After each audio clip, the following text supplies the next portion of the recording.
உறவுகள் அனைவருக்கும் வணக்கம். இப்போ ஒரு வழியாக ரோஹினிட்டேருந்து பிள்ளைய காப்பாற்றியாச்சு அப்படிங்கிற நிம்மதியில் இருக்காங்க.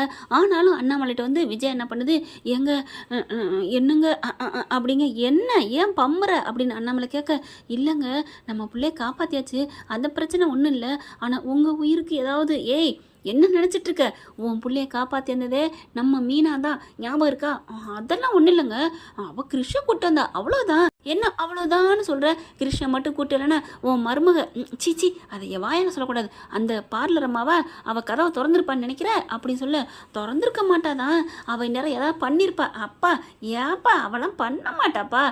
அதான் நல்லா சொல்கிறேன், என்ன நல்லா சொல்கிறேன்னா பண்ண மாட்டா, உங்கள் மையம் பண்ணியிருப்பான்ல, கையெழுத்து போட்டு கொடுத்துருப்பான்ல, அது அதை விட பெருசாக இருக்குமே. அப்போ அதுலேருந்து காப்பாத்திருக்காள் என் பொண்டாட்டி அப்படின்னு சொல்லல, அப்படியே அடங்கி போகிறாங்க விஜயா. எப்படி போனாலும் கேட்ட போட்டுறாங்களே அப்படின்னு விஜயா நினைக்கிது. அடுத்து பார்த்தீங்கன்னா இங்கே ரோஹிணி ரொம்ப வெம்பிக்கிட்டு இருக்கு. போச்சே போச்சே எல்லாம் போச்சே எல்லாம் போச்சே அப்படின்னு இருக்கல அவங்க அம்மா அடக்குது.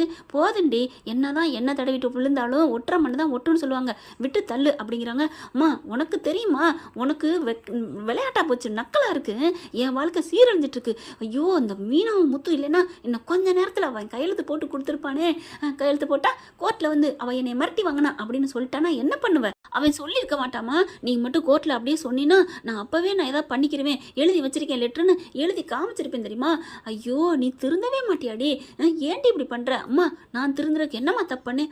அடி பாவி, மனசாட்சி இல்லாமல் பேசுகிற, நீ ஒரு தப்பும் பண்ணலையா? நான் ஒன்றும் பண்ணலை, என் வாழ்க்கைக்காக போராடுறேன். நான் என்ன அடுத்த புருஷனை போராடி கேட்குறேன்? ஏன் புருஷன் தானே போராடி கேட்குறேன்.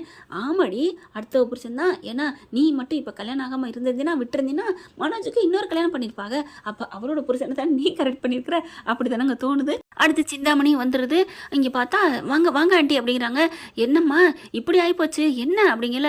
ஆமாம் ஆண்டி, நீ ஃபோனில் சொன்னோன்னே நான் பதறி போயிட்டேன், இந்த மாதிரி பண்ணிட்டாலுமே அந்த மீனாவை முத்தும் அந்த மீனாவை விரட்டுறதான் என்னோட குறிக்கோள் நான் சொல்லிக்கிட்டு இருக்கேன், எங்கே நம்புறீங்க அப்படிங்கிறாங்க.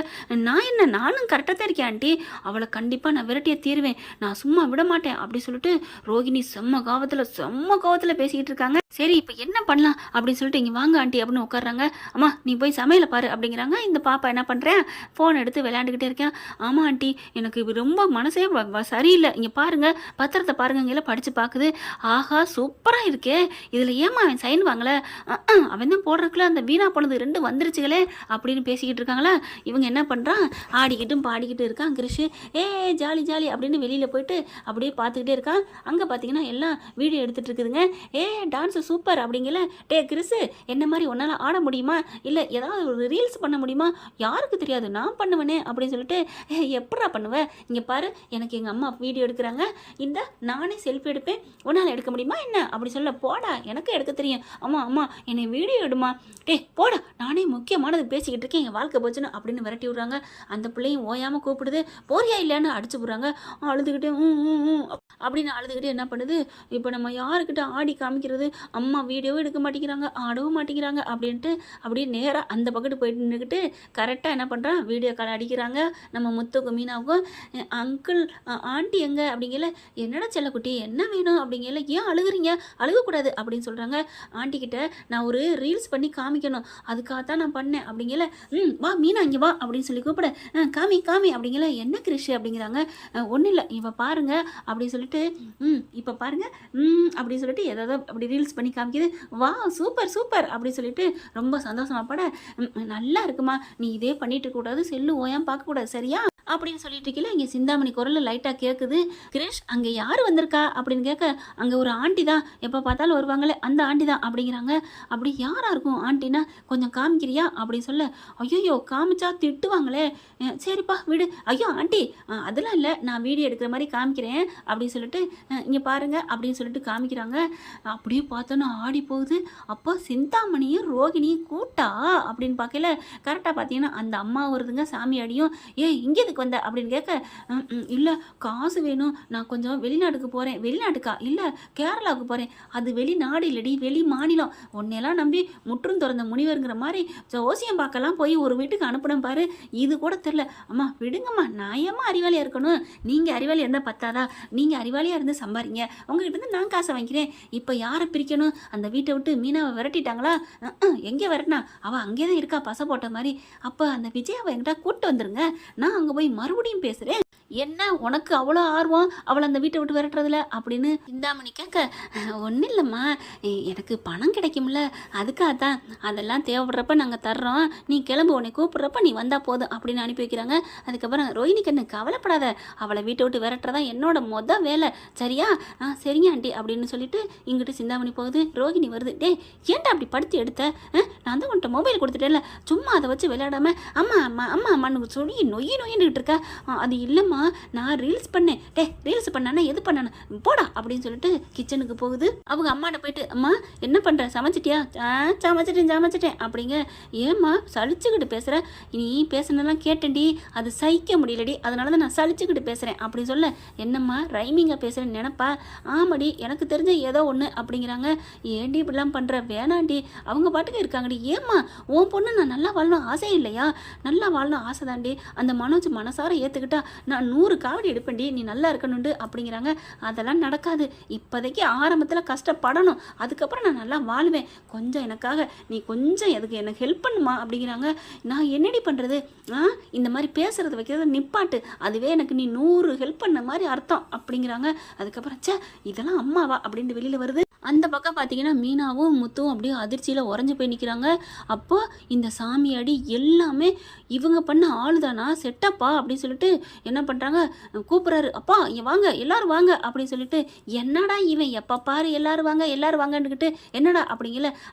எனக்கு ஒரு வீடியோ கால் வந்துச்சு, அது ரெக்கார்டு தான். நான் எப்போவுமே இந்த பார்லரம்மா எப்போ இந்த மாதிரி பண்ணுதுன்னு தெரிஞ்சிச்சோ நான் உஷாராயிட்டேன், இங்கே பாருங்க அப்படின்னு வீடியோ கால் காமிக்கிறாங்க. இந்த பையன் எனக்கு அதுக்கு, இவன் ஆத்தாவே ஆகாதுன்ட்டு இருக்கேன், நீங்கள் வேணா இவனை கொஞ்சங்க தாங்குங்க, எனக்கு தேவையில்லை, நான் போகிறேன் அப்படின்னு விஜய் எந்திரிக்க, அப்படியே கையை பிடிச்சி உக்காரு அப்படிங்கிறாரு அண்ணாமலை. ஏங்க நான் ஏன் உட்காரணும்? இங்கே பாரு, முத்து ஏதாவது சொன்னால் அதில் கரெக்டாக இருக்கும், காரியம் இருக்கும், பேசாமல் இருக்கிறியா என்ன அப்படின்னு சொன்னோன்னா, சரி நான் இருக்கிறேன் அப்படின்னு உட்காடுறாங்க. அப்போ பார்த்தீங்கன்னா இவங்க பேசிக்கிட்டு இருக்காங்களா, நான் ரீல்ஸ் காமிக்கிறேன் அப்படின்னு சொல்லி காமிச்சிட்டு இருக்கேன். ஏ இவன் ரீல்ஸ் எல்லாம் பார்க்கணும், என் கண் என்ன வேத விதியா அப்படின்னு எந்திரிக்க போகுது. அப்போ தான் பார்த்தீங்கன்னா, நீ கவலைப்படாத ரோஹிணி கண்ணு அப்படின்னு சொல்ல, என்ன சிந்தாமணி குரல் கேட்குது அப்படின்னு அப்படியே திரும்புது. நின்றுட்டு வடிவேல் ஒரு படத்தில் அப்படியே நிற்பார் பார்த்தீங்களா, லாலா லாலான்ட்டு, அதே மாதிரி திரும்ப அப்படியே முத்து மீனா பார்க்குறாங்க. நல்லா பாருங்க இனிமே தான் ட்விஸ்ட் இருக்கு அப்படிங்கல. அப்போ சிந்தாமணி ரோஹிணி கூட்டா, அப்போ இங்கே நடக்கிறது பூரா சொல்றது ரோஹினிகிட்ட சொல்றது சிந்தாமணியா அப்படின்னு அப்படியே அதிர்ச்சி ஆகிறாங்க. இது பெரிய விஷயம் இல்லை அப்பா, இன்னொரு இது பாருங்கப்பா, இன்னொரு ட்விஸ்ட் இருக்குது அப்படிங்கிற ரவி எக்கிக்கிட்டு பார்க்க, மனோஜ் அம்மா தள்ளுங்க, நான் வேணா டிவியில் போட்டு காமிக்கிட்டோமா, சீக்கிரம் பண்ணுறா, நல்ல விஷயத்த போட மாட்டேன் அப்படின்னு மனோஜ் சொல்ல, அப்படியே கனெக்ட் பண்ணி விட்றாங்க. பார்த்தா எல்லாரும் வாயிலையும் கையை வைக்கிறாங்க, ஆடி போகிறாங்க. அது என்னன்னா அந்த பூசாரி அம்மா பார்த்துடுறாங்க, அதாவது போலீஸ் சாமியாரை. எனக்கு மறுபடியும் ஏதாவது பண்ணட்டுமா, அந்த குந்தாணி கிழவியை கூட்டிகிட்டு வாங்க, அவகிட்ட நான் சொல்கிறேன், அவள் கண்ணில் விரல விட்டு ஆட்டுறேன் அப்படி இப்படின்னு எக்ஸ்ட்ரா பேசுனது பூரா கேட்குது.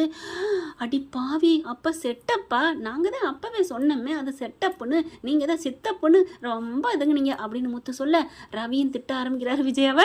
அடி பாவி, அப்போ இந்த வீட்டை விட்டு முத்துவையும் மீனாவையும் விரட்டுறதுக்கு தான் பண்ணாளுகளா அப்படின்னு சொல்லிட்டு விஜயாவும் அண்ணாமலை ஒரே மாதிரி சொல்கிறாங்க.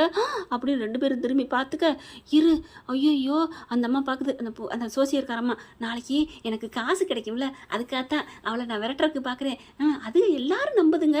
ஆனால் அந்த முத்து பயலா, அம்மாடியோ அவன் மட்டும் இருக்கக்கூடாதுமா, சரியான ஆளுமா, அவன் அப்படியே மனசாட்சியை கண்டுபிடிக்கிற கருவி எதுவும் வச்சிருக்கானான்னு தெரியலம்மா, அவனை கண்டாலே நடுக்குது, அப்படியே 5 முக குத்து விளக்கு எடுத்துட்டு வந்துட்டான் ஏற்றுறதுக்கு. சரி விடு, இதே எத்தனை வாட்டி சொல்லுவேன், அவன் புராணம் பாடுறக்கு அவனுக்கு காசு கொடுக்குறேன், கொடுத்த காசுலாம் பிடிங்கிருவேன் அப்படின்னு பிடுங்க. ஐயோ வேணாமா நான் போகிறேன் அப்படின்னு போகிறாங்க. சரி கண்ணு நீ கவலைப்படாத, அவளை விரட்டுறது, இந்த வீட்டை விட்டு விரட்டுறது ஏன் பொறுப்பு, அந்த மாஸ்டர் என் கையில் இருக்கிற வரைக்கும், அந்த கேனச்சிரிக்கி இருக்கிற வரைக்கும் நீ கவலைப்படாத அப்படின்னு போகுது. அடிப்பாவி, நான் கேனச்சிரிக்கியா, உனக்கு இருக்குடி கச்சேரி அப்படிங்கிற மாதிரி விஜயா நினைக்குது. போதுமா, இப்போ என்ன பண்ண போகிற, என் மருமகளை அந்த வீட்டை விட்டு போக சொல்லுவியா? நான் சொல்லலை, நான் என்ன பண்ணுவேன் அப்படின்னு சொல்ல, அப்படியே அடிக்க போகிறாங்க. அப்பா அம்மா என்னப்பா பண்ணுவாங்க, அந்த பொம்பளை இப்படி ஏமாத்துனதுக்கு அப்படிங்கிறாங்க.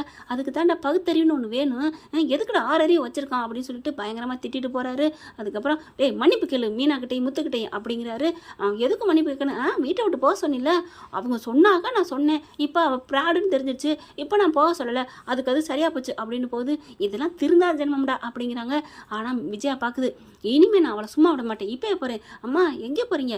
அவளை நான் எப்படி சும்மா விடுறது? எப்படி விடுவியா? அவள் ஏதாவது பண்ணி விட்டுருவா, பேசாமல் தெரிஞ்சிச்சுல அவளோட பழக்க வழக்கத்தை கட் பண்ணு அப்படிங்கிறாங்க அண்ணாமலையும் முத்துவும். இல்லை நான் போயே தருவேன் அப்படின்னு சொல்லிட்டு கிளம்ப. அம்மா எங்கேம்மா போறீங்கன்னு மனோஜ் பின்னாடியே போகிறா. போயிட்டு ரூமுக்குள்ளே போயிட்டு கதவை சாத்திட்டு எங்கேம்மா போகிறா? டே அவளை சும்மா விட மாட்டேன், அவள் கழுத்தை பிடிச்சி என்னடி இப்படி பண்ணி வச்சா நான் கேட்பேன். கேட்டா அவள் என்ன பண்ணுவா தெரியுமா? என்னடா பண்ணுவா? என்ன பண்ணுவா? பணத்தை வையி, பத்திரம் உனக்கு வேணுமா வேணாமா அப்படின்னு கேட்பா. பணம் வச்சிருக்கமா? ஏமா இப்படி அப்படின்னு. ஆமா இல்லை எல்லாம் ஒன்னால மறுபடியும் மனசை போட்டு அடிக்கிறாங்க. ஏமா இப்படிலாம் அடிக்கிற அப்படிங்கிற. கதவை திறந்துட்டு என்ன சத்தம் அப்படின்னு முத்து மீனா வர்றாங்க. கொஞ்சம் தான் போதுமே, அப்படியே கழுதைக்கு மூக்கு வைக்கிற மாதிரி வந்துருங்க. ஒன்றும் இல்லைப்பா சும்மா பேசிக்கிட்டு இருந்தோம் அப்படிங்கிறாங்க. என்னமோ மனோஜ் தப்பு பண்ணியிருக்காரு, அடிக்கிறாங்க, அதுவும் வெளியில் வரும், அதுக்கும் நாங்கள் தான் காப்பாற்றுவோம் அப்படின்ட்டு முத்துவும் மீனாவும் போகிறாங்க. முத்துவும் மீனாவும் இவங்களுக்கு கவசமாக இருக்கிறாங்களா இல்லை கேனைங்களா இருக்காங்களான்னு தெரியலங்க. என்னங்கிறத கமெண்ட்ஸில் சொல்லுங்க ஃப்ரெண்ட்ஸ். தேங்க்யூ. இந்த வீடியோ உங்களுக்கு பிடிச்சிருந்தா தயவு செய்து லைக் பண்ணுங்க. இன்னும் அப்டேட்ஸ்க்காக சேனலை சப்ஸ்கிரைப் பண்ண மறக்காதீங்க. நம்ம கிட்ட இருக்க எல்லா சேனல்ஸோட லேட்டஸ்ட் வீடியோ அப்டேட்ஸ்க்காக மேல ரைட் சைட்ல காட்டுற லிங்கை கிளிக் பண்ணி வாட்ஸ்அப் குரூப்ல ஜாயின் பண்ணுங்க. உங்களிடம் விடைபெறுவது நான் உங்கள் மெஹர்.